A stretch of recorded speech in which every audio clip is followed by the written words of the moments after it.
নমস্কাৰ আজি এই ভিডিঅ'টিৰ জৰিয়তে কাক কি উপাধিৰে জনা যায় তাকে জানো বলক। কলাগুৰু উপাধিৰে বিষ্ণুপ্ৰসাদ ৰাভাক জনা যায়। ৰূপকোঁৱৰ বুলি জ্যোতিপ্ৰসাদ আগৰৱালাদেৱক জনা যায়। কৰ্মবীৰ বুলি নবীন চন্দ্ৰ বৰদলৈদেৱক জনা যায়। লোকপ্ৰিয় বুলি গোপীনাথ বৰদলৈদেৱক জনা যায়।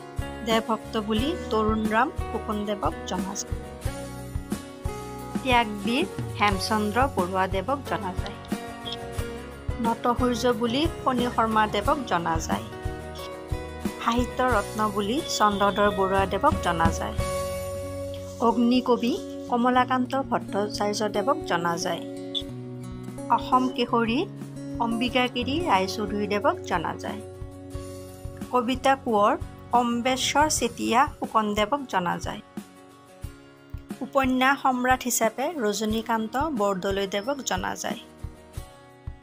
শেৱালি কবি ৰত্নকান্ত বৰকাকতিদেৱক জনা যায়। সুগন্ধি কবি হীৰেণ ভট্টাচাৰ্যদেৱক জনা যায়। অতীন্দ্ৰিয়বাদী কবি হিচাপে নলিনীবালা দেৱীক জনা যায়। গীতিকবি হিচাপে পাৰ্বতী প্ৰসাদ বৰুৱাদেৱক জনা যায়। প্ৰতিমাৰ খনিকৰ উপাধিৰে চন্দ্ৰকুমাৰ আগৰৱালাদেৱক জনা যায়।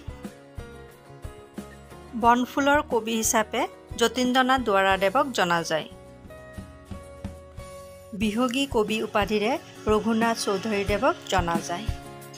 ভিডিঅ'টি ভাল লাগিলে প্লিজ মোৰ চেনেলটো ছাবস্ক্ৰাইব কৰি দিব, লগতে লাইক কমেণ্ট আৰু শ্বেয়াৰ কৰিব বুলি আশা থাকিল।